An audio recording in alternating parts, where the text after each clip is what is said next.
Assalamualaikum warahmatullahi wabarakatuh. Kembali lagi bersama saya di Pena Daring.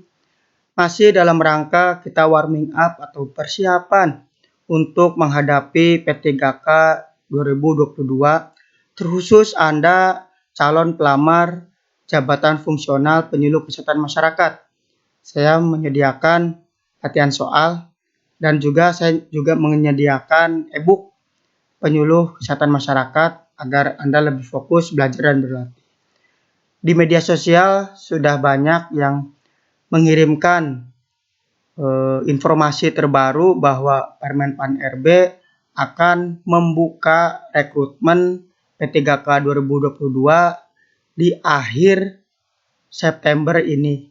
Jadi makin dekat, maka seharusnya kita harus semakin kencang, semakin kuat dalam berlatih dan belajar. Simak terus video ini. Ini soal-soal mengenai teknis P3K 2022 untuk jabatan fungsional penyuluh kesehatan masyarakat. Kita mulai untuk soalnya. Soal pertama, seorang promotor sedang memberikan informasi kesehatan ibu dan anak kepada Nyonya P yang sedang menyusui anaknya berumur 15 bulan.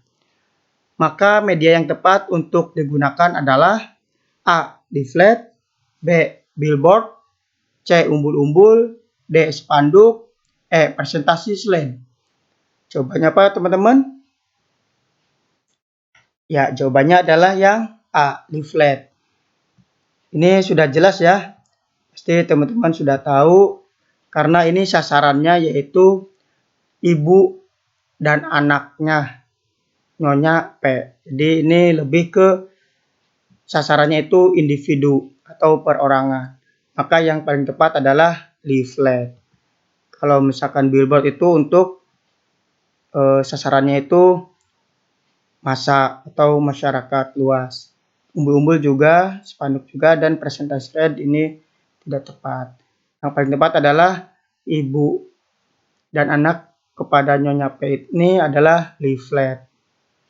Itu jelas ya. Next, soal nomor 2. Pak Kades Y memberikan himbauan dan ajakan kepada warganya dalam pidatonya, mari cuci tangan pakai sabun agar lebih bersih dan sehat apapun yang kita pegang. Maka pesan yang disampaikan Pak Kades adalah A. Common attention, B. Create trust, C. Communicate a benefit, D. Chatter of to the heart and head, E. Call to the action. Jawabannya apa teman-teman? Ya, jawabannya adalah yang E. Ini sudah jelas ya di soal ini ajakan untuk mari cuci tangan pakai sabun. Ini sudah ajakan aksi atau melakukan sesuatu dari Pak Kades. Jadi pesan untuk Pak Kades yang disampaikan adalah call attention. Jelas ya? Nah, ini sedikit pembahasan dari pesan yang disampaikan dalam penyuluhan kesehatan. Bahwa untuk pertama itu common attention. Ini suatu ide atau pesan pokok yang merefleksikan strategi desain untuk pesan. Kemudian ada clarify the message. Pesan haruslah mudah, sederhana, dan jelas. Pesan yang efektif harus memberikan informasi yang relevan dan baru bagi khalayak sasaran. Dan juga ada create trust. Pesan yang harus berupa dapat dipercaya, tidak bohong, dan terjangkau. Kemudian communicated benefit. Ini hasil pesan diharapkan akan memberikan keuntungan. Khalayak sasaran termotivasi membuat jamban misalnya. Kemudian konsistensi. Pesan harus konsisten, artinya bahwa sampaikan satu pesan utama di media apapun secara berulang. Misalkan tagline ataupun jargon. Ini bisa berupa di poster, stiker. Nah, seperti itu. Dan juga ada chatter to the heart and head. Pesan ini dalam suatu media harus bisa menyentuh akal dan rasa. Jadi komunikasi yang efektif tidak hanya sekedar memberi alasan teknis semata, tetapi juga harus menyentuh nilai-nilai emosi dan membangkitkan kebutuhan nyata. Dan yang terakhir adalah call to action.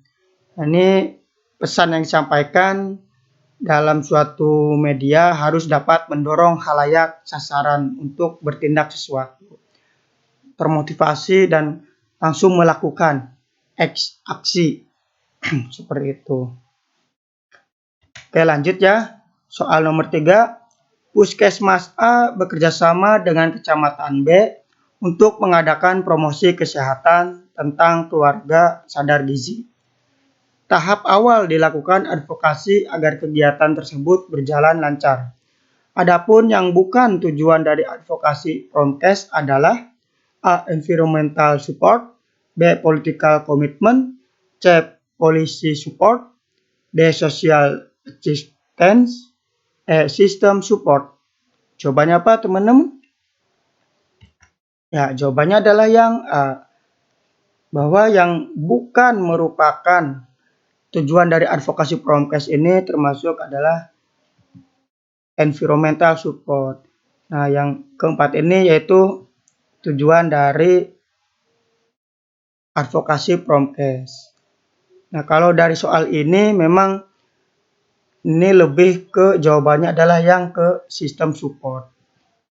Kenapa? Karena program dari Puskesmas A ini bisa dimasukkan atau dikerjasamakan dengan Kecamatan B. Artinya sudah terjalin komunikasi sehingga Puskesmas A dan Kecamatan B ini sebagai partnership.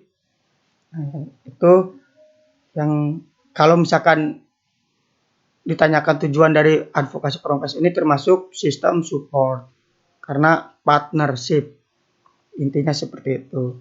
Kita lihat di pembahasan untuk tujuan advokasi kesehatan ini ada 4. Komitmen politis, ini political commitment, artinya komitmen pejabat publik atau berbagai pihak terkait terhadap upaya pemecahan masalah kesehatan masyarakat yang ada di wilayah kerjanya. Artinya ini yang terlibat adalah pejabat publik atau pihak-pihak yang memutuskan kebijakan. Kemudian dukungan kebijakan atau policy support adalah dukungan nyata yang diberikan oleh pejabat publik serta para pimpinan institusi terkait. Ini biasanya berupa undang-undang ataupun peraturan pemerintah, peraturan menteri dan lain sebagainya. Kemudian penerimaan sosial. Social achievement adalah diterimanya suatu program kesehatan oleh masyarakat, terutama tokoh masyarakat. Kemudian yang terakhir adalah dukungan sistem support. Adanya sistem atau organisasi kerja yang memasukkan program kesehatan dalam program kerjanya. Nah, ini sudah ada partnership seperti tadi yang soal sebelumnya. Oke ya, jelas teman-teman? Lanjut. Soal nomor 4, Menteri Kesehatan mengeluarkan keputusan Menkes nomor 1529 tahun 2010 tentang pedoman umum pengembangan desa dan kelurahan siaga aktif. Keputusan ini untuk integrasi antara pemangku kepentingan dalam pembinaan dan pemberdayaan masyarakat. Dalam hal advokasi, kondisi tersebut termasuk dalam dukungan A. Environmental support, B. Political commitment, C. Policy support, D. Social acceptance, E. System support. Jawabannya apa teman-teman?